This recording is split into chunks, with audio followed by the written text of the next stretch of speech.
বউয়েরা 11টা পর্যন্ত ঘুমাইবো আর শাশুড়ি সকাল থেকে কামলা খাটবো।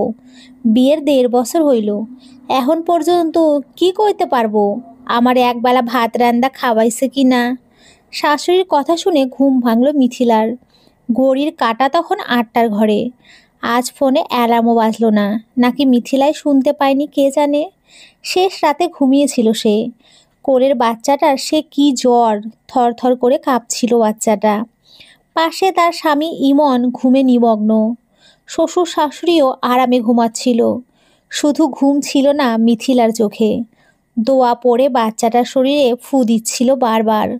ঔষধ খাইয়ে জলপট্টি দিয়ে শেষ রাতে জ্বর কমলো বাচ্চাটার।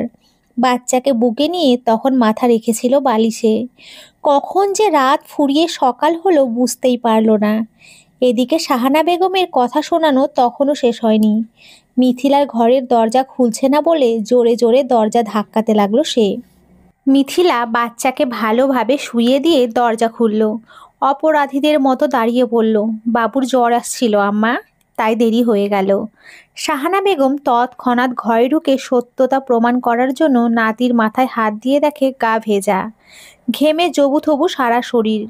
মিথিলার শাশুড়ি ঘর থেকে নিঃশব্দে বের হলেন। ছেলে শুনলে সমস্যা আছে, মাকে খারাপ ভাববে। শাহানা বেগম রাগে কটমট করে তাকালো মিথিলার দিকে। মুখ বাঁকিয়ে বলল, কেমনে মুহের উপরে মিশা কথা কইয়া দিলা বউ? গ্যাদার শরীর দেখি ঠান্ডা হইয়া রইছে।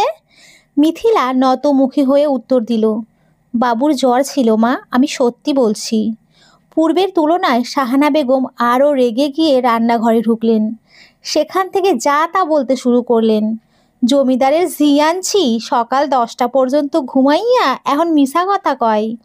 শান্তার মার কত ভালা কপাল, ছেলের বউ বলার আগেই সব সামনে হাজির করে, সংসারের সব কাজ করে, আর আমার হইল পোড়া কপাল।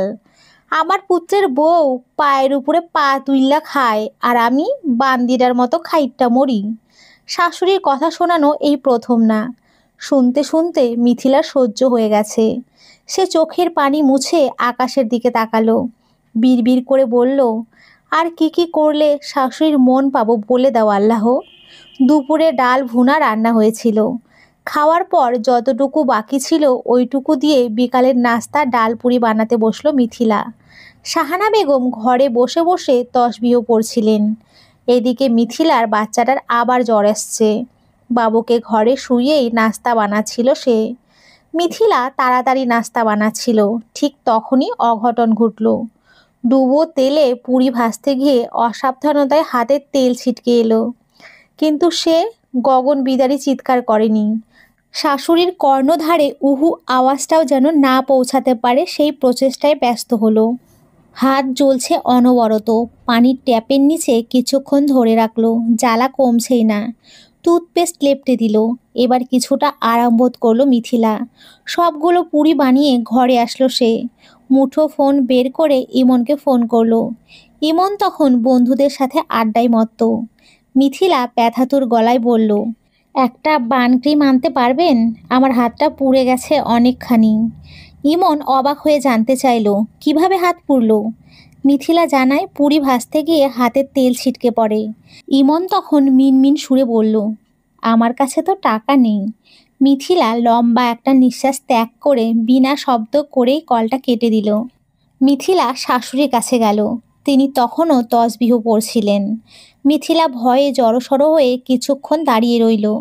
শাহানা বেগম মিথিলাকে দেখে বলল, এভাবে দাঁড়িয়ে আছো কেন? মিথিলা ইতস্তত বোধ করে বলল, নামাজ পড়ে আসার সময় আব্বাকে একটা বানকি মানতে বলবেন।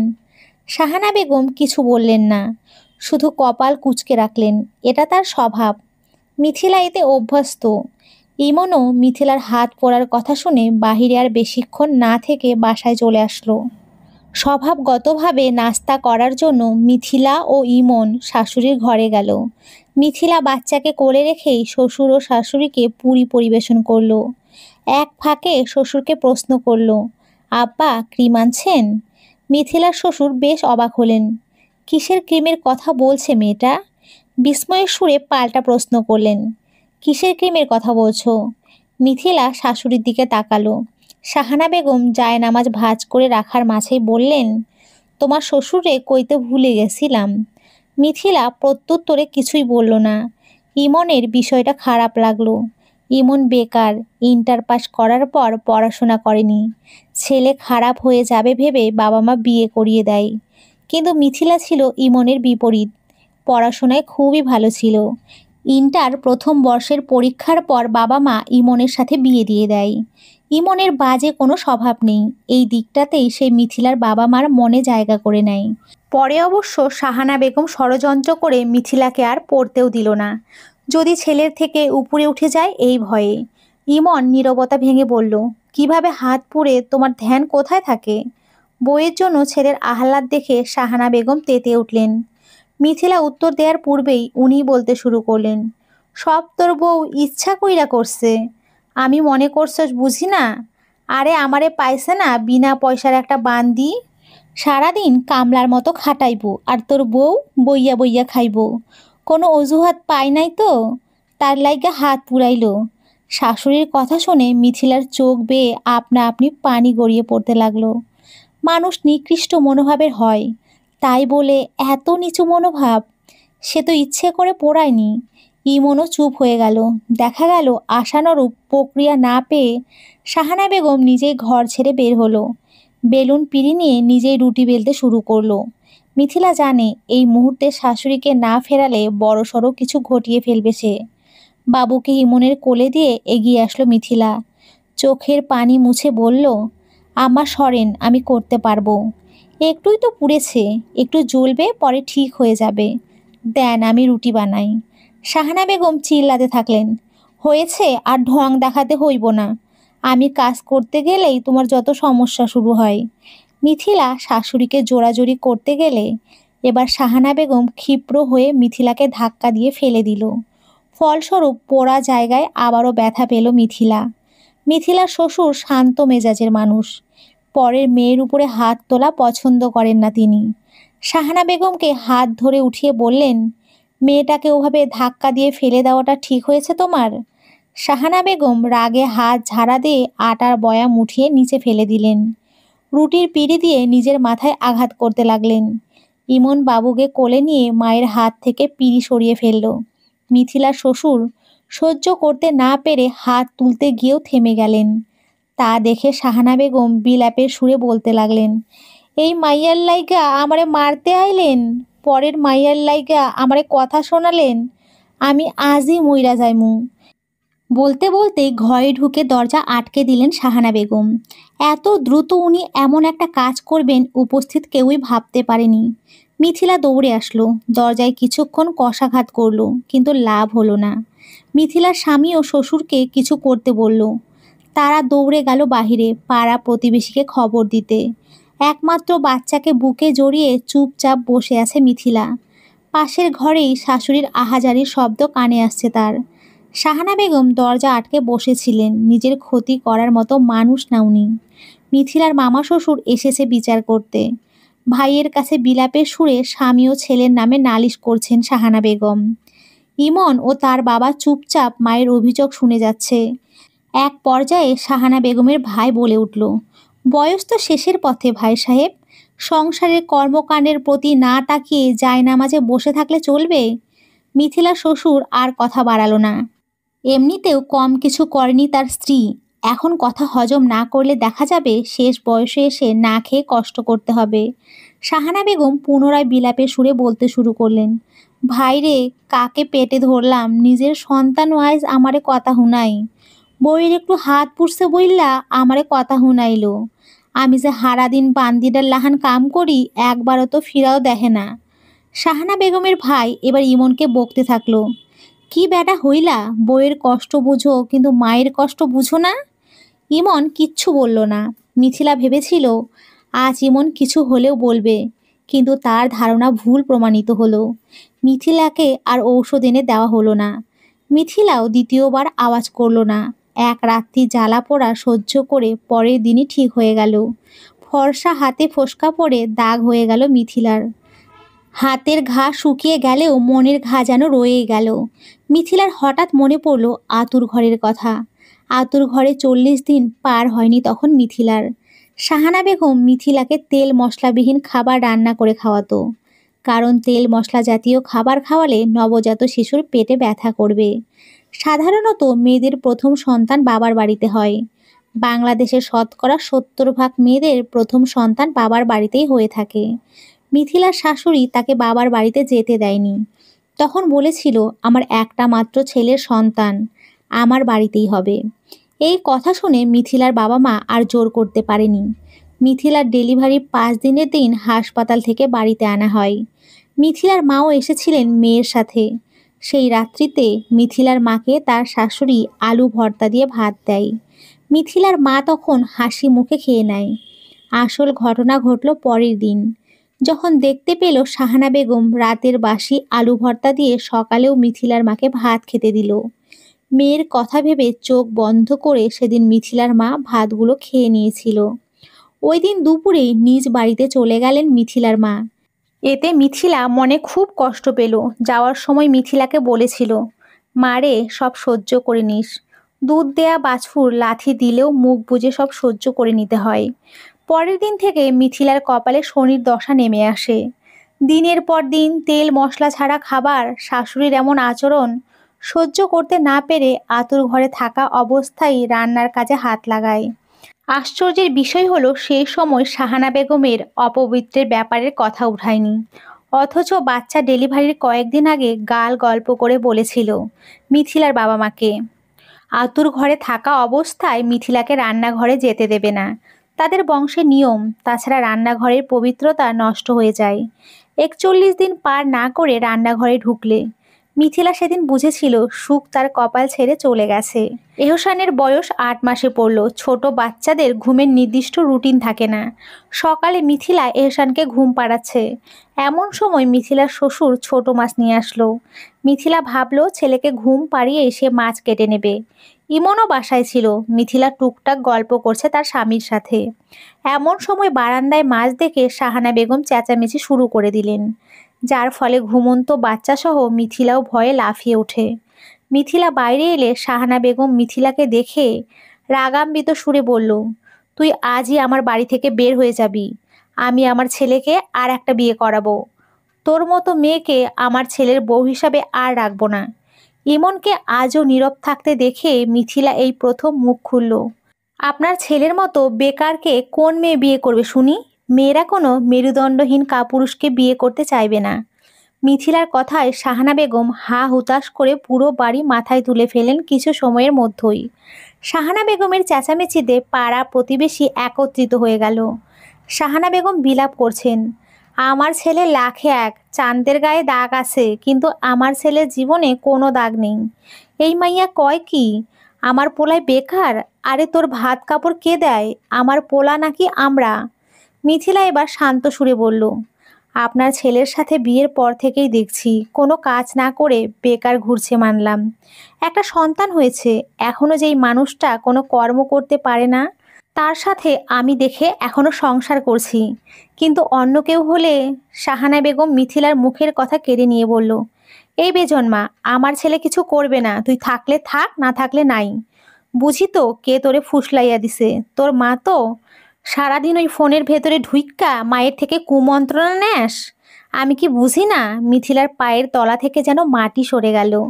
শেষ কবে মিথিলার ফোনে টাকা ঢুকানো হয়েছে মনেই নেই তার। সপ্তাহে একবারও তার মায়ের সাথে কথা হয় না, কেননা সে তার শাশুড়িকে চেনে। তার মায়ের সাথে কথা বলতে দেখলেই কোনো না কোনো ঝামেলা করবে, তাই সে তার মায়ের সাথে কথা বলে না। পাড়া প্রতিবেশীরা এক একজন জিজ্ঞেস করছে, ব্যাপারখানা কি? শাহানা বেগম প্রত্যুত্তরে বলল, মাছ রাইখা জমিদারের ঝি দরজা আটকে বসে আছে। আমি সারাদিন কাজ করতে করতে শেষ, আর হারামজাদি সারাদিন দরজা আটকিয়ে কখন জামাইয়ের সাথে শুইব সেই তালে থাকে। পাড়া প্রতিবেশীরা ছিছি করছে, কয়েকজন ঘৃণার চোখে তাকিয়ে আছে। ইমন ঘর থেকে বেরিয়ে শাহানা বেগমের উদ্দেশ্য বলল, বাবুকে ঘুম পাড়িয়ে মিথি মাছ কাটতো। তুমি সব সময় তিলকে তাল বানাও কেন আম্মা? শাহানা বেগম তেতে উঠলেন। তার হাতে সবজি কাটার বটি ছিল, সেটা নিয়ে তেড়ে আসেন। ও গোলামের পুত, বউয়ের দোষ কত আর ঢাকবি?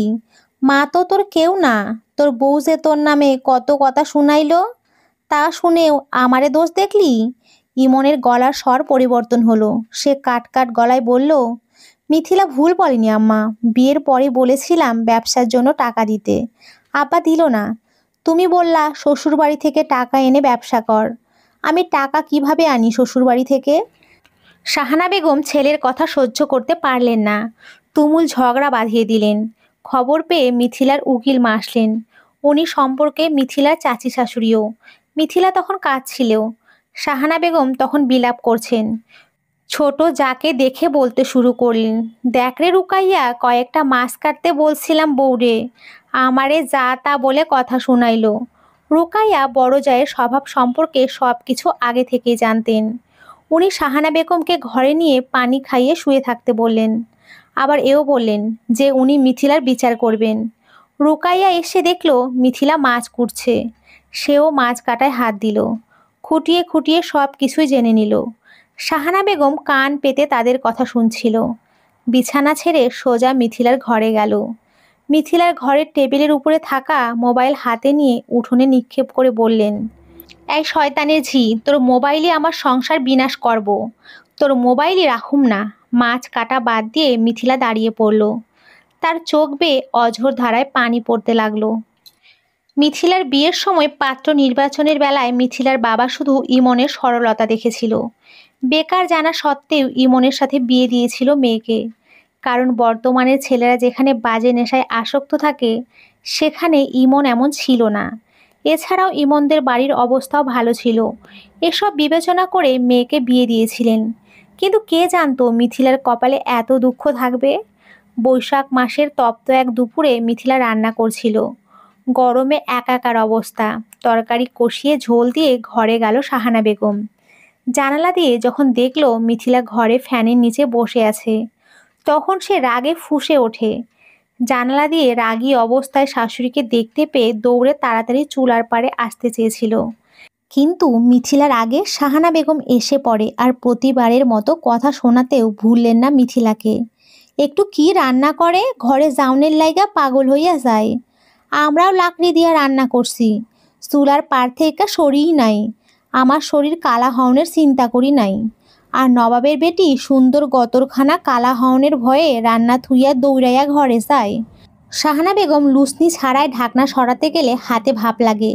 মিথিলা হাত ধরে শাশুড়িকে সরাতে নিলে শাহানা বেগম হাত ঝাড়া দিয়ে মিথিলাকে সরিয়ে দিতে নিলেই শাহানা বেগমের হাতে তরকারি পড়ে যায়। চিৎকার করে কান্না করতে করতে বলল, আমার হাত পুড়াইয়া গেল রে। ও মা গো, ও আল্লাহ গো, আমারে জ্যান্ত মাইরা ফেলাইতে চাইছিল এই ডাইনিটা। এই খবর মিথিলার বাবার কাছেও পৌঁছে গেছে। মিথিলার বাবা আসলো বিকাল 4টায়।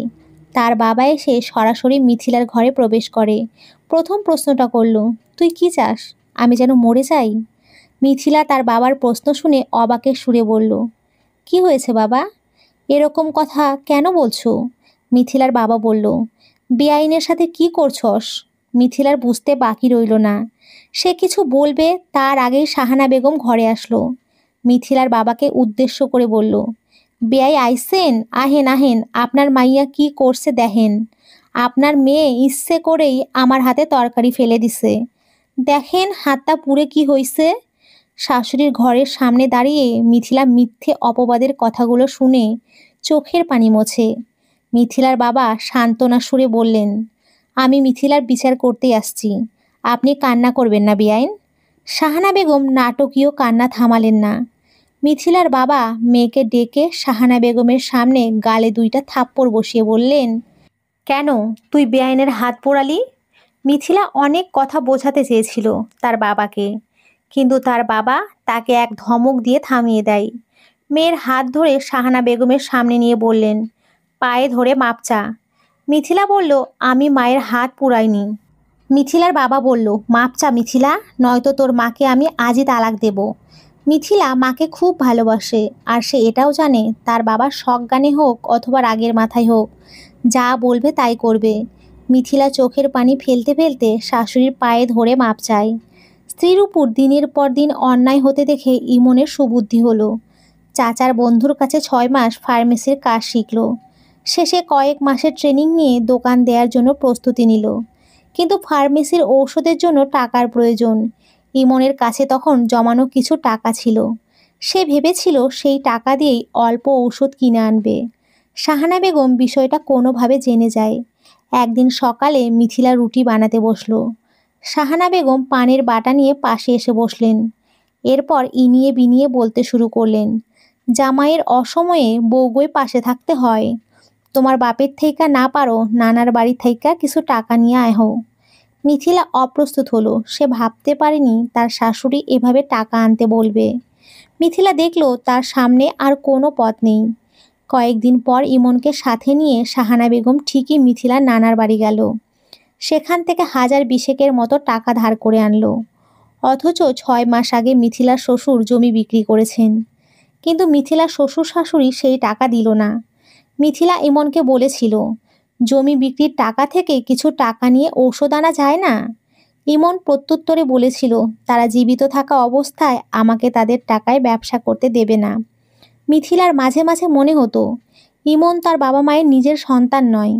অনেকের কাছে শুনেছে ইমন নাকি তাদের পালিত সন্তান। বিষয়টা সত্যতা নিশ্চিত করতে সে একদিন শাশুড়িকে জিজ্ঞেস করেছিল। শাহানা বেগম সেদিন অনেক কটু কথা শুনিয়েছিল। প্রায় 1 সপ্তাহ পরের কথা। একদিন সন্ধ্যায় মিথিলার শ্বশুর জরুরি কাজে ডাকেন ইমন ও মিথিলাকে। ইমন দোকান বন্ধ করে 8টায় বাড়ি ফিরে আসলো। দুজন মিলে শ্বশুরের সামনে গেলে উনি বলতে শুরু করলো, খাল পাড়ের জমি এমনিতেই পড়ে আছে, সেখানে বাড়ি করমু। ইমন, তোর দোকান করা লাগবো না। আমি বুড়া মানুষ, দৌড়াদৌড়ি করতে পারি। সব বাদ দিয়ে বাড়ির পিছনে দৌড়া। আশ্চর্যজনক ব্যাপার হলো, ইমন রাজি হয়ে গেল। পরের দিন মিথিলার বাবার কানের দোকান ছেড়ে দেওয়ার কথা চলে গেল। উনি ইমনদের দোকানে এসে ইমনকে বললেন, বাবা, দোকানটা ছেড়ো না। তুমি বাড়ির একমাত্র ছেলে, বাড়ির কাজ করতেই হবে। তুমি কাজ করো, সন্ধ্যায় না হয় দোকানে বসবে। ইমন শ্বশুরকে হ্যাঁ না কিচ্ছু বলেনি, কিন্তু বাসায় ফিরে মিথিলার উপরে রাগ দেখালো। শ্বশুর শাশুড়ির সামনেই মিথিলাকে ডেকে বলতে শুরু করলো, তোমার বাবা কে, যার কথা আমার শুনতে হবে? আমি দোকান করব কি করব না তাকে কেন জবাবদিহি করতে হবে? ও, তোমার বাবা চায় যেন আমি সারা দিন রাত খেটে খুঁটে মরি। কত বড় সাহস! আমার বাবা মা যেখানে আমাকে কিছু বলে না, সেখানে সে কোন জায়গার মাতব্বর আমাকে উপদেশ দেওয়ার? মিথিলা বলল, আমার বাবা মানে তোমারও বাবা। উনি তোমাকে খারাপ উপদেশ দেয়নি। বউ বাচ্চা আছে, তাদের কথা চিন্তা করেই বলেছে।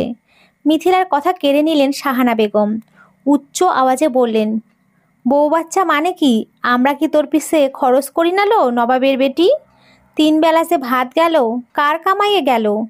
আর একবার আমার পোলারে কাম কাজ নিয়া কবি তো এককারে বাড়ি থেকে বাইর কইরা দিমু। শাশুড়ির কথা শেষ হতেই শ্বশুর কথা শোনালো। মিথিলা সেদিন সারা রাত কান্না করেছে, ঘুমায়নি। নতুন বাড়ির কাজ শুরু হওয়াতে ইমন লোকসান করে দোকান ছেড়ে দিল। 3 জনই নতুন বাড়িতে চলে যায়। মিথিলা একা হাতে সংসার বাচ্চা সামলাতে শুরু করলো। সেদিনের পর থেকে ইমনের সাথেও মিথিলার দূরত্ব বেড়ে গেল। প্রয়োজন ছাড়া মিথিলা কথা বলে না। ইমনও তেমন কথা বলে না। সারাদিন পর বিকালে বাড়িতে আসলেও মিথিলাকে দেখেও দেখে না। কয়েক মাস পরের ঘটনা। ইমনের তখন 5000 টাকার খুব প্রয়োজন হলো। বাবা মায়ের কাছে না চেয়ে মিথিলার কাছে চাইলো। মিথিলার কাছে টাকা নেই জানে, তবুও ইমন মিথিলার হাত ধরে বাবার কাছ থেকে এনে দেওয়ার জন্য বলল। মিথিলা তার মায়ের কাছে টাকা চাইল। মিথিলার মা বলল, আমাদের সংসারই তো টানপোড়েনের মধ্য দিয়ে চলে, টাকা পাবো কোথা থেকে? তোর বাবা এখন চাকরি করে না, বাড়ি ভাড়ার টাকায় চলি। টাকা না দেওয়ার ব্যাপারটা নিয়ে ইমনই প্রথম কোনো পদক্ষেপ নিল না। কিন্তু কয়েকদিন পর মিথিলার বাবা দাওয়াত দিলে ইমন যেতে মানা করে দিলেন। শাহানা বেগম ছেলের টাকা পায়নি শোনার পর মিথিলাকে এমনি এমনি ছেড়ে দিল না। উনি মিথিলাকে সব কাজ করতে নিষেধ করে দিলেন। রান্না করতে গেলেও কথা শুনিয়ে দেন। রাগে গজগজ করতে করতে বলেন, তোর বাবা মার কি এতই ফকির যে আমার পোলায় 5000 টাকা চাইলো অথচ দিল না? আরে 5 লক্ষ তো আর চাই নাই, এমনে কইরা আমার পোলারে অপমান করলো। মিথিলার শাশুড়ির কটু কথা সহ্য করতে পারলো না। তার বাবাকে ফোন করে রাগান্বিত সুরে বলল, 5000 টাকাই তো চাইছিলাম, যদি দিতে তাহলে আমাকে এত যন্ত্রণা সহ্য করতে হতো না। মিথিলার বাবা অপর পাশ থেকে বললেন, কবে চাইছিলাম মা? আমি তো জানিই না। মিথিলা বুঝতে পারল তার মা তার বাবাকে টাকার কথা জানায়নি। মিথিলা আবার বলল, মা তোমাকে বলেনি? মা জানে আমি কোন পরিস্থিতিতে আছি, তাহলে কেন এমন করলো? মেয়েদের বাবার বাড়িকে শ্বশুর বাড়ির লোকজন টাকার ব্যাংক ভেবে বসে। ইমন দুপুরের খাবার খাচ্ছিল।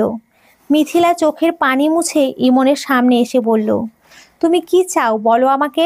ইমন বিরক্ত হলো। খাওয়ার মাঝে কথা বলার জন্য নাকি মিথিলার প্রশ্ন এড়ানোর জন্য? মিথিলা পুনরায় বলল, 5,000 টাকার জন্য তোমরা সবাই আমার সাথে এমন বাজে আচরণ করবা? ইমন স্বাভাবিক গলায় বলল, সহ্য করতে না পারলে মরে যাও। মাথার উপরে যান্ত্রিক পাখা অনবরত ঘুরছে। মিথিলার তখন কি হলো জানে না। কিছুক্ষণ আগেও সেখানে ঝুলে থাকার জন্য তৈরি হচ্ছিল মিথিলা।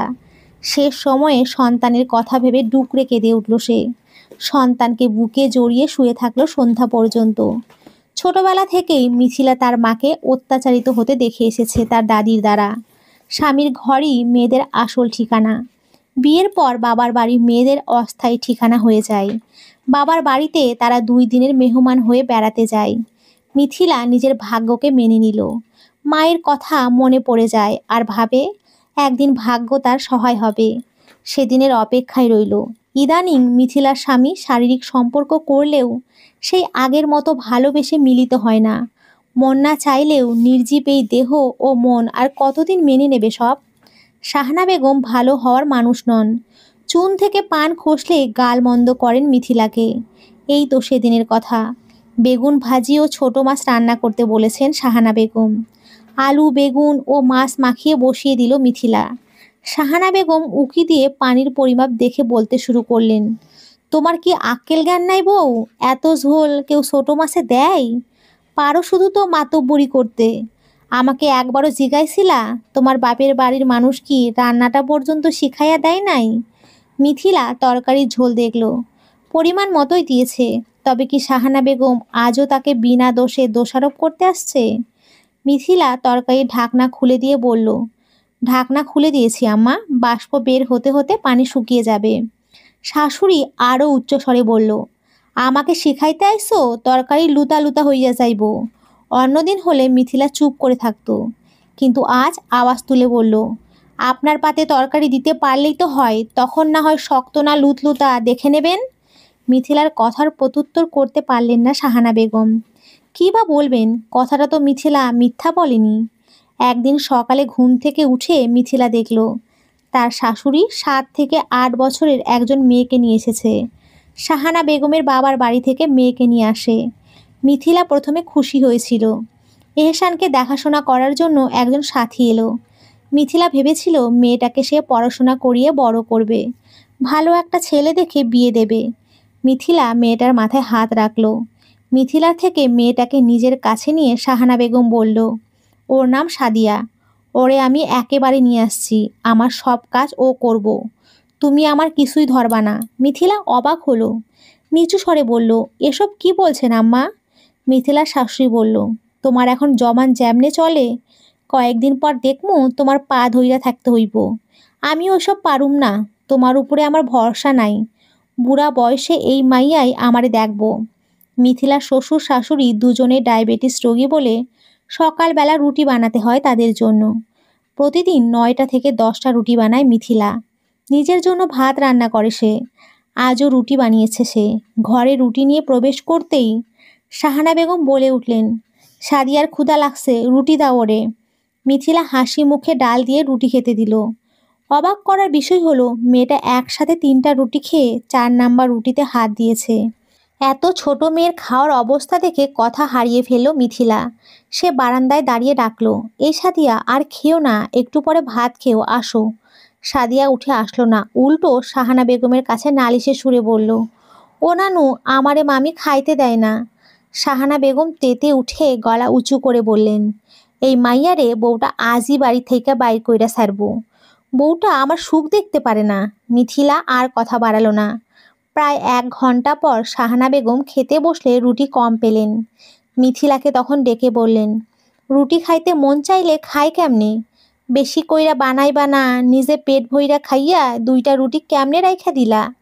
মিথিলা প্রতিবাদী সুরে উত্তর দিল, সকালে আমি ভাত খাই না আম্মা, আপনি ভুলে গেলেন? রুটি তো নতুন মেয়েটা খেলো।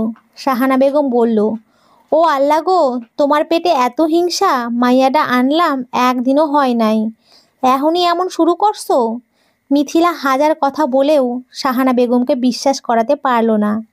নানান যুক্তি দাঁড় করিয়ে মিথিলাকে চুপ করিয়ে দিল। শাহানা বেগমের ব্যবহার দিনে দিনে আরও খারাপ হতে লাগলো। সাদিয়াও মিথিলার সাথে উল্টাপাল্টা আচরণ করতে শুরু করলো। শাহানা বেগম যেভাবে ধমক দিয়ে কথা বলে সেভাবেই ধমক দিতে থাকলো। মিথিলা মাঝে মাঝে চুপ করে থাকে, আবার মাঝে মাঝে দু এক কথা সাদিয়াকে শুনিয়েও দেয়।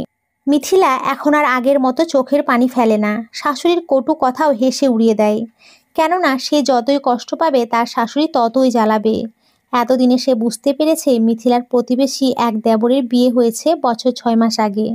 সেই প্রতিবেশী দেবরের বউ সেলিনা মিথিলার সাথে কথা বলতে এসেছে। মেয়েটার মিথিলাকে বেশ ভালো লাগে, মিথিলারও বেশ ভালো লাগে। শাহানা বেগম আর চোখে দেখে, কিন্তু কিছু বলে না। সময় হলে যে সে কিছু বলবে সেটাও জানা মিথিলার। গল্প করার ফাঁকে সেলিনা ইতস্ততভাবে বলল, আপনাকে একটা প্রশ্ন করি ভাবি। মিথিলা সরল মনে বলল, হ্যাঁ বলো। সেলিনা বলল, বিয়ের পর কারণ ব্যতীতই কি প্রতিদিন ফরজ গোসল করতে হয়? মিথিলা থমকে গেল। একটা সময় সেও এমন পরিস্থিতির শিকার হয়েছিল। বিয়ের 1 মাস যেতে না যেতেই শাহানা বেগম সরাসরি বলেছিলেন, পড়ালেখা জানা মাইয়া হইয়াও এইটা জানো না যে সকাল সকাল ফরজ গোসল করতে হয়? তোমারে তো ভেজা কাপড় একদিনও নাড়তে দেখি না। মিথিলা লজ্জায় নিচু স্বরে বলেছিল, আমি রাতেই গোসল করে ফেলি আম্মা। শাহানা বেগম বিশ্বাস করেনি, উল্টো বলেছিল, পাক না পাক কি বোঝো না নাকি? খবরদার এই নাপাক শরীরে আমার ঘরেও ঢুকবা না। কারণ ছাড়া ফরজ গোসল করার কোনো মানেই হয় না। মিথিলা এই কথাটা সেদিন বলতে পারেনি, বরং শ্বশুর প্রতিবেশীদের সামনে যা অসম্মানিত হয়েছিল সেদিন। ঘরে এসে খুব কেঁদেছিল মেয়েটা। এছাড়াও স্বামী স্ত্রীর মিলনের সময়টায় শাহানা বেগম দরজা আটকে রাখার কারণ জিজ্ঞেস করত। দরজায় কান পেতে শোনারও চেষ্টা করতেন। মিথিলা 2-1টা মিষ্টি কথা বলে ইমনকে নিজের বশে এনে ফেলল না তো? শাহানা বেগম এই ভয়টাই পেত সবসময়। একদিন তো সহ্যের সীমা অতিক্রম করে ফেলেছিল শাহানা বেগম। স্বামী স্ত্রীর মিলনের সময় এত জোরে দরজায় আঘাত করে বসলো যে দরজায় নব ভেঙে গেল। শাহানা বেগম দুজনকে সেই অবস্থায় দেখে কিছু না বলে চলে গেল।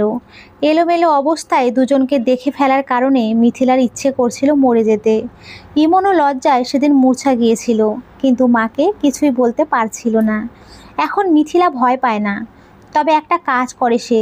যেহেতু তার শাশুড়ির ছেলে ও ছেলের বউয়ের ব্যক্তিগত বিষয় জানতে আগ্রহী, মিথিলা শাহানা বেগমকে লজ্জায় ফেলতে ইচ্ছে করে শাশুড়ির উপস্থিতির আভাস পেয়ে সকালে ভেজা কাপড় দড়িতে মেলে দিয়ে আসে। এতে শাহানা বেগম শুধু মুখ ফুলিয়ে বসে থাকে। অতীতের কথা ভেবে অন্যমনস্ক হয়ে গিয়েছিল মিথিলা। সেলিনার ডাকে ধ্যান ভাঙে। সে হাসি মুখে উত্তর দিল, তা করতে যাবে কেন, বোকা মেয়ে। আমার শাশুড়ি তো বলে গোসল করতে। মিথিলা বর্তমানে যেই কাজটা করে সেই বুদ্ধি দিল। তার ভাবনায় একটাই চিন্তা ছিল, তা হলো মিথিলার মতো এত নরকের জীবন যেন কেউ পার না করে। সেলিনার সাথে গল্প করতে করতে সন্ধ্যা নেমে এলো।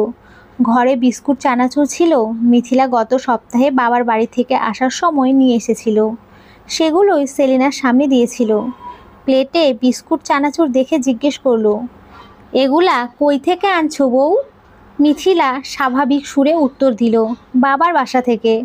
শাহানা বেগম মুখ বাঁকিয়ে নিল ঠিকই, কিন্তু পর মুহূর্তেই সাদিয়ার উদ্দেশ্য বলল, এত বিস্কুট সেলিনা একলা শেষ করতে পারবো না, নষ্ট কইরা লাভ নাই। ওই সাদিয়া, তুইও গিয়া খা যা। মিথিলা অবাক হলো। সাদিয়া এসে 2 হাতে 4টা বিস্কুট নিয়ে খেতে বসে পড়ল। সেলিনা লজ্জা পেল নাকি বিভ্রান্ত হলো বোধগম্য হলো না।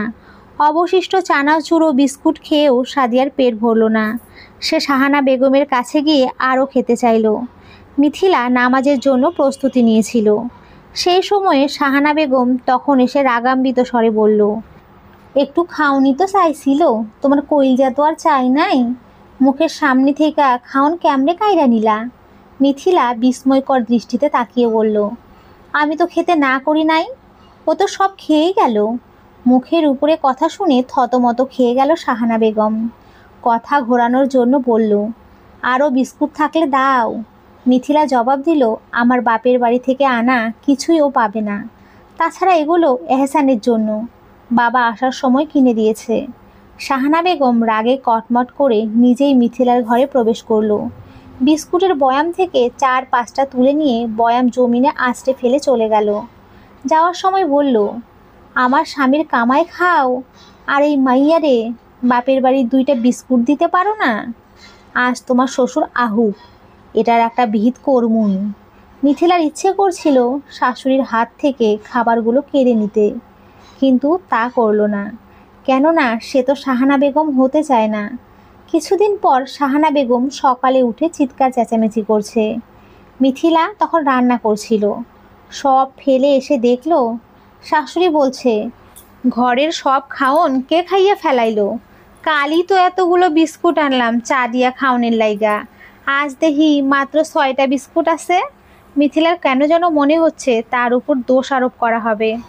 তাই সে বলল, সাদিয়াকে জিজ্ঞেস করেন আম্মা, ওই দিন চিরা ভাজা চুরি করে খাওয়ার সময় আমি দেখে ফেলেছিলাম। শাহানা বেগম রেগে বললেন, ওই বউ, মিশা দোষ দিবা না, একটুখানি মাইয়া রাক্ষস নাকি যে সব বিস্কুট খাইয়া ফেলাইব? মিথিলা উত্তর দেওয়ার আগেই তার শ্বশুর বাড়ি ফিরে আসে। গায়ের পাঞ্জাবি খুলে পকেটে হাত দিয়ে বলতে শুরু করে, গতকাল আমার কাছে 500 টাকার একটা নোট ছিল। মাগরিবের সময় মসজিদের দান বক্সে টাকা দেওয়ার সময় ভাঙতি করছিলাম। সন্ধ্যার পর মোট 2 কাপ চা খাইছিলাম। 3টা 300 টাকার নোট, 50 টাকার একটা নোট, আর বাকি টাকা 10 টাকার নোট ছিল 4টা। আজ রিক্সা ভাড়া দিতে গিয়ে দেখি 350 টাকা আছে, কিন্তু ভাঙতি টাকাগুলো নাই। ওই মনের মা, তুমি নিছিলা টাকা? শাহানা বেগমের এমনিতেই মাথায় রাগ ছিল। উনি দিলেন মিথিলার শ্বশুরকে ধমক, রাইতে কি সিনেমা দেখবার যাই যে আপনার পকেট থেকে টাকা চুরি করমু? খুইজা দেখেন, পাইয়া যাইবেন। শ্বশুর শাশুড়ির কথোপকথনের মাঝে মিথিলা লক্ষ্য করল সাদিয়া চুপ করে এক কোণায় দাঁড়িয়ে আছে। মিথিলা যা বোঝার বুঝে গেল। সে শাহানা বেগমের ঘরে ঢুকে সাদিয়ার জিনিসপত্রে হাত দিল।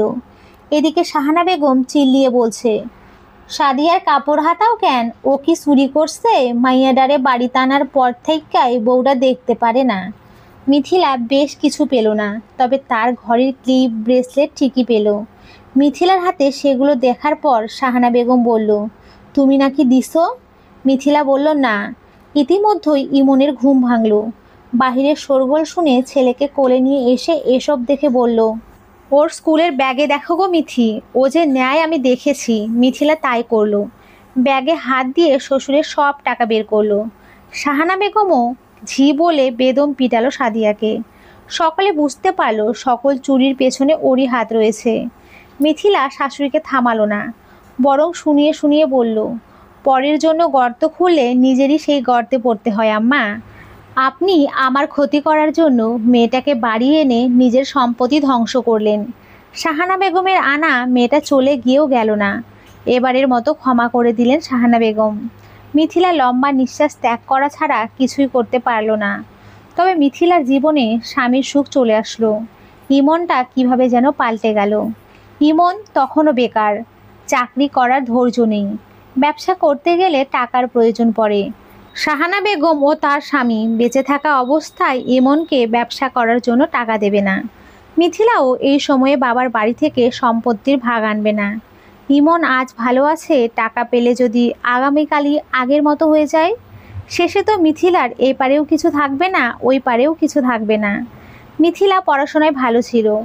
সে ভাবলো নিজেই কিছু করে নেবে। এভাবে তো আর চলবে না। এহসানও তো বড় হচ্ছে, এখনই আধো আধো বুলিতে এটা সেটার আবদার করে। ইমনের কাছে তো টাকা নেই, সে চাইলেও সন্তানের আবদার পূরণ করতে পারে না। মিথিলা আশেপাশের কিন্ডারগার্টেন স্কুলে ও মাদ্রাসায় চাকরি খুঁজতে লাগলো। একটা সময় চাকরি পেয়েও গেল। কিন্ডারগার্টেন থেকে মাদ্রাসার চাকরি সঠিক মনে হলো। মাত্র 3000 বেতনে সে চাকরি শুরু করলো। সকাল 8টা থেকে দুপুর 1টা পর্যন্ত ক্লাস করতে থাকলো মিথিলা। এই সময়টাতে এহসানকে নিজের কাছে রেখে দেয়, ছেলেকে কোলে নিয়ে ক্লাস করায়। মিথিলার দিনকাল এভাবেই অতিবাহিত হতে লাগলো। চাকরি করার পাশাপাশি কয়েকজন ছাত্রছাত্রীকে প্রাইভেট পড়াতে শুরু করলো। এতে করে মাসে 6 থেকে 7 হাজার টাকা চলে আসতো। মিথিলা প্রথম বেতন পেয়ে মিথিলা তার বাবা, নানা ও শ্বশুরের জন্য লুঙ্গি কিনে আনলো। শাশুড়ির জন্য গজ কাপড় কিনলো। পরের মাসে সাদিয়ার জন্য গোল জামা ও এহসানের জন্য কাপড় কিনলো। মিথিলা ভেবেছিল শাহানা বেগম কাপড় পেয়ে খুশি হবেন, কিন্তু না, শাহানা বেগম মুখ ফুলিয়ে রাখলেন। ইমনের জন্য পাঞ্জাবি কিনতে চেয়েছিল মিথিলা, কিন্তু ইমন নিষেধ করে দিল। সে বলল, বিয়ের পর শখ করে হলেও তোমাকে কিছুই কিনে দিতে পারিনি, এই টাকাগুলো দিয়ে তোমার শখ পূরণ করো। শাহানা বেগম আগের মতোই নতুন করে মিথিলার পিছু লাগার কারণ খুঁজে পেল। সকালবেলা মিথিলা রান্না করে রেখে যায়, সেই খাবার নাকি উনি খেতে পারে না, তাই মিথিলাকে দুপুরের খাবার রান্না করতে নিষেধ করে দিল। কয়েকদিন শাহানা বেগম রান্না করলেও পরবর্তীতে মিথিলা দুপুরে আসলেই দুনিয়ার কথা বলতে শুরু করলো। আমার বয়স হয়েছে, কত আর কাজ করবো, সারাদিন কাজ করতে করতে শরীরটা ভেঙে আসে। দুপুরে মাছ আনলে কার্টুন লাগে, আবার রান্নাও করণ লাগে। আমি তো কামের বেডি, বউ রাজরানীর মতো চাকরি কইরা খাইবো, আর আমি কামলা দিমু। পরের দিন রান্না করে গেলেও এসে দেখে সেই খাবার এভাবেই পড়ে আছে। শাহানা বেগম যেগুলো রান্না করেছেন সেগুলোই খাচ্ছে। কোনো দিন তো খাবার ফেলে দিত শাহানা বেগম। মিথিলা বুঝতে পারল তার চাকরি এত অশান্তির কারণ। একদিন তো ভাবে সে চাকরিটা ছেড়েই দেবে। পর মুহূর্তে ইমন তাকে বোঝায় চাকরি না ছাড়তে। এভাবেই সময় যেতে লাগলো। শাহানা বেগম কাগজে কলমে সাদিকে নিয়ে আসলো। সাদিয়াও এই বাড়িতে সারা জীবনের জন্য থাকতে শুরু করলো। এহসানের বয়স এখন 3 বছর, কথা বলতে পারে। মিথিলা এখন আর সাথে নিয়ে যায় না, বাড়িতেই রেখে যায়। মিথিলার শ্বশুরের আদেশ ছিল নাতিনকে যেন বাড়িতেই রেখে যায়। সেদিনের ঘটনা, যেদিন তার শ্বশুর শাশুড়ি ডাক্তার দেখাতে ঢাকা গিয়েছিল। সেদিন এহসানেরও অনেক জ্বর ছিল। সকাল 10টা বাজতে চলল, কিন্তু মিথিলা একটা কাজও করতে পারল না। এদিক ঘরের থালা বাসন হাঁড়ি পাতিল এলোমেলো অবস্থায় ছিল। এহসানকে রেখে সে বিছানা ছেড়ে উঠতে পারল না 1 মিনিটের জন্য। ইমন সকালের নাস্তা বাহির থেকে আনতে গিয়েছিল। শাহানা বেগম বাড়িতে না থাকলে সাদিয়াই এ বাড়ির রানী। নিজের স্বাধীন মোতাবেক চলাফেরা করে সে। শাহানা বেগম এই ক্ষমতা দিয়ে রেখেছে সাদিয়াকে। মিথিলা সেদিন বলেছিল হাঁড়ি পাতিলগুলো কলপারে রেখে আসার জন্য। আরও বলেছিল পাশের বাড়ির খালাকে খবর দেওয়ার জন্য, যেন আজ কাজগুলো করে দিয়ে যায়, বিনিময়ে টাকা দেবে। সাদিয়া কথা শুনল না। এহসানকে ঘুম পাড়িয়ে মিথিলা ঘর থেকে বের হয়ে থালা বাসন সেভাবেই পড়ে থাকতে দেখে নিজেই খালাকে ডাকতে চলে গেল। সাদিয়াকে 1000 বার ডাকলেও সাড়া পেল না। সাদিয়া কাউকে না বলে চলে যায় তার মায়ের কাছে। সাদিয়া চলে যাওয়ার পেছনে সম্পূর্ণ দোষ পড়ল মিথিলার ঘাড়ের উপরে। মিথিলা 1000 বোঝালেও বুঝল না তার শাশুড়ি।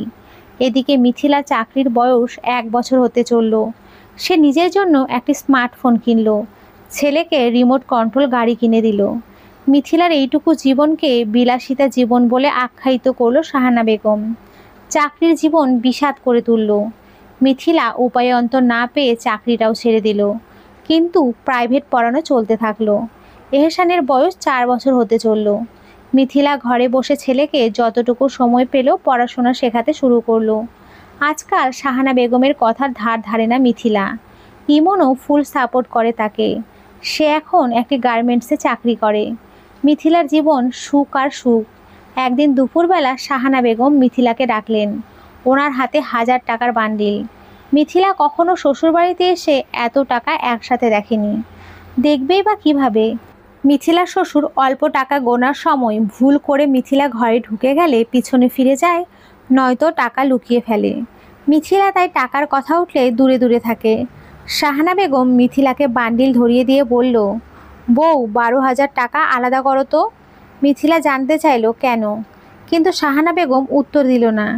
বিকালে কোনো কিছু না বলে শাহানা বেগম ওনার বাবার বাড়ি চলে গেল। মিথিলা শাহানা বেগমের এহেন কাজে অভ্যস্ত। কাউকে কিছু না বলেই যেখানে ইচ্ছে সেখানেই চলে যায়। এভাবেই মিথিলার জীবন চলতে লাগলো। কিছুদিন পর মিথিলা বেশ অসুস্থ হয়ে পড়ল। শরীর জ্বালা পোড়া, বমি বমি ভাব, মাথা যন্ত্রণা ইত্যাদি সমস্যা দেখা দিতে শুরু করলো। মিথিলা ভেবেছিল সে দ্বিতীয়বারের জন্য হয়তো মা হবে, কিন্তু না। অল্প কয়েকদিনের মধ্যেই মিথিলা বিছানায় পড়ে গেল। ডাক্তার দেখিয়েও তার সমস্যার সমাধান হলো না। মিথিলাকে তার বাবার বাড়ি রেখে এলো। মিথিলার শরীর এতটাই দুর্বল হতে থাকলো যে এক গ্লাস পানি নিজের হাতে নিয়ে পান করবে সেই শক্তিটুকুও নেই। মিথিলাকে দেখতে তাদের একজন ভাড়াটিয়া মহিলা এলো। মিথিলার করুণ অবস্থা দেখে মিথিলার মাকে বলল, ভাবি, মিথিলাকে ভালো কবিরাজ দেখান, ওকে দেখে মনে হচ্ছে কেউ কালো জাদু করেছে। মিথিলার অসুস্থতা বেড়ে যাচ্ছিল দেখে তার মা একজন হুজুরের কাছে নিয়ে গেল। হুজুর মিথিলার সমস্যা শুনে কিছু পড়লেন, তারপর সময় নিয়ে জানালেন মিথিলার উপরে কালো জাদু করা হয়েছে, কিন্তু কে করেছে জানালেন না। এমনটা হয়ে থাকে যে কালো জাদু করে তার নাম জানানো হয় না। মিথিলার মা জিজ্ঞেস করেছিল কি দিয়ে করা হয়েছে এবং কোথায় করা হয়েছে। উত্তরে বলল, মিথিলার শ্বশুরবাড়ির একটি ছোট্ট গাছের নিচে তাবিজ আছে, তার মধ্যে মিথিলার কালো রঙের ওড়নার কিছু অংশ আছে। এঁটো ভাত মাথার চুল দিয়ে করা হয়েছে। মিথিলার সুস্থতার জন্য পানি ও তেল পরা দিল, সাথে একটি তাবিজও দিল। হুজুর মিথিলার সাথে তার শ্বশুরবাড়ি এসে বলা গাছটির নিচে তাবিজ পেল এবং বলা অনুযায়ী জিনিসপত্রও পেল। মিথিলা শ্বশুরবাড়ি ফিরে এলে কালো ওড়না থেকে কিছু অংশ ছেঁড়া পেল। সে বুঝে গেল এই কাজটা কার। মিথিলার মনে পড়ল তার শাশুড়ি সেবার তার বাপের বাড়ি থেকে আসার পর থেকেই তার শরীরের এই অবস্থা হয়েছে। মিথিলা শাশুড়ির ঘরে গিয়ে চিৎকার করে বলল, আমাকে বলে কয়ে লাভ হয়নি বলে কালো জাদু করলেন? আম্মা, আপনিও তো মেয়ে মানুষ, আমার সাথে আপনার কিসের এত শত্রুতা? আমাকে শেষ করার জন্য এত জঘন্য কাজ করলেন? শ্বশুরের সামনে জিনিসপত্রগুলো রেখে কান্না করতে থাকলো মিথিলা। শাহানা বেগম বুঝতে পারলেন ওনার স্বামী ও ছেলের কাছে এখনই খারাপ হয়ে যাবেন। তিনি মিথিলার হাত ধরে বললেন, এসব কি বলতাছো বউ? আমি তোমার ক্ষতি করতে যামু কেন? তোমার লগে আমার বনে না ঠিকই, তাই বলে মাইরা ফেলু এই চিন্তা করি না। ইমন তার মায়ের স্বভাব সম্পর্কে জানে, তাই বাবা মায়ের উদ্দেশ্য বলল, সে আগামীকাল সকালে বউ বাচ্চা নিয়ে বাড়ি ছেড়ে চলে যাবে। কথাটা শোনার পর শাহানা বেগম বিলাপ করতে থাকলেন। শ্বশুরের অনুরোধে শেষে মিথিলাদের আর সেবার যাওয়া হলো না। রাত তখন 2:30 বাজে। এহসানের কান্নার আওয়াজ পেয়ে শাহানা বেগম ঘর থেকে বের হয়ে আসেন। নাতি কাঁদছে কারণ জিজ্ঞেস না করেই মিথিলাকে বকতে শুরু করেন, ঠান্ডা কি খাইছিলা? ফ্রিজের পানি? জিহ্বা থাইকা তো খাওন নামেই না। নিজের সন্তানের জন্য সাদা ভাত খাইয়াও পার করছি, তোমাগর তো কোনো হুঁশ নাই, যখন যা মন চায় খাইতে থাকো। এহসানের জন্মের পর থেকে মিথিলা ঠান্ডা পানি পান করা ছেড়ে দিয়েছে, আইসক্রিমও খাওয়া বন্ধ। আনারস খেয়ে দুধ খেলে নাকি বিষের মতো কাজ করে, মানুষের মৃত্যুও হয়ে যায় এতে। মিথিলা এহসান হওয়ার পর থেকে আনারস খাওয়া ছেড়ে দিয়েছে। শাহানা বেগমের চিল্লানোতে বাচ্চাটা আবার কেঁদে উঠল। মিথিলা কোনো উত্তর দিতে পারল না। বাচ্চার কান্না বন্ধ করার চেষ্টা করা শুরু করলো। কয়েকদিন যাবৎ শাহানা বেগমের কোনো নড়চড় নেই, কথা বললেও আস্তে আস্তে কথা বলে। সারাক্ষণই ঘরের কোনায় শুয়ে থাকে, মিথিলাকেও কিছু বলে না। মিথিলা চাকরি ছেড়ে দিয়েছে অনেক দিনই হলো। ছেলের ভবিষ্যতের কথা বিবেচনা করে চাকরি ছেড়ে দিয়েছে, কিন্তু প্রাইভেট ছাড়েনি। 5-6 জনের মতো এখনও তার কাছে পড়ে। শাশুড়ির কথাবার্তা কম বলা মিথিলার কাছে ভালো ঠেকছে না। সকালে ঘুম থেকে উঠে মিথিলার কাজ হলো সারাদিন সে কি কি রান্না করবে সেগুলো জিজ্ঞেস করে নেওয়া। আজও তাই করলো। সে ঘরে গিয়ে দেখলো শাহানা বেগম বিছানায় শুয়ে কাতরাচ্ছে। মিথিলা গা ছুঁয়ে তাপমাত্রা দেখল, স্বাভাবিকের তুলনায় একটু বেশি তাপমাত্রা। আস্তে করে ডাকলো, আম্মা, কি হয়েছে? শাহানা বেগম কুকড়ে বললেন, মরে গেলাম গো বউ। ঘরের বাতি জ্বালিয়ে শাহানা বেগমকে ধরে বসালো মিথিলা। জিজ্ঞেস করলো, কোথায় খারাপ লাগছে? শাহানা বেগম কেঁদে বলল, স্তনের নিচে বিস্ফোরা হয়েছে, কি ব্যথা, নড়তেও পারি না, ও মা গো। শাহানা বেগমকে অনেক বলে কয়ে হাসপাতালে ফোড়ার অপারেশন করিয়ে আনে। রাত 12টায় শাহানা বেগমকে বাড়ি আনা হলো। নরম খাবার খাইয়ে ব্যথার ঔষধ সেবন করিয়ে ঘুম পাড়িয়ে দিল মিথিলা। মাঝরাতে শাহানা বেগম ব্যথার যন্ত্রণায় ছটফট করছে। মিথিলা শাশুড়ির ঘরে আসলো, ব্যথার ডোজ দিল। সারা রাত শাশুড়ির সেবা করে পার করলো। শাহানা বেগমের বিস্ফোরা অঙ্গের এমন জায়গায় হয়েছে যে কেউ দেখতে পারে না। তাছাড়াও আক্রান্ত স্থানে 4 আঙুল পরিমাণ গর্ত হয়ে গেছে। যা প্রতিদিন ড্রেসিং করার মাধ্যমে পূরণ হবে। মিথিলা সংসারের কাজ করে প্রাইভেট পড়িয়ে বিকালে শাহানা বেগমকে নিয়ে হাসপাতালে যায়। ড্রেসিং করিয়ে বাড়ি নিয়ে আসে। ড্রেসিং করানোর সময় শাহানা বেগম মিথিলাকে জাপটে ধরে।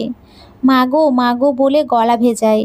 মানুষ এভাবেই তার কৃতকর্মের প্রতিফল পায়। দীর্ঘ 2.5 মাস শাহানা বেগম যন্ত্রণা ভোগ করলেন। এই 2.5 মাস মিথিলার সেবা করা দেখে শাহানা বেগমের মন নরম হলো।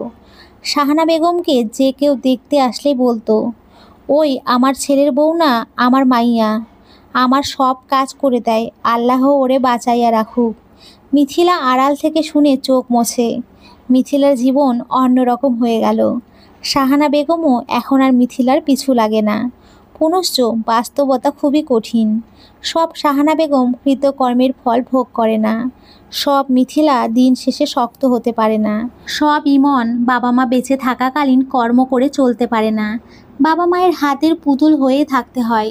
মিথিলার মতো মেয়েরা আমাদের সমাজে আছে, যারা কখনোই পরিবারের সমর্থন পায় না।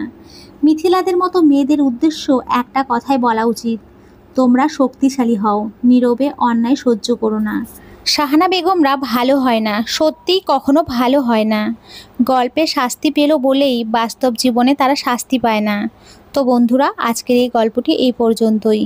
তোমরা সকলে খুব খুব ভালো থেকো, সুস্থ থেকো আর হাসি খুশি থেকো। সকলকে অসংখ্য ধন্যবাদ।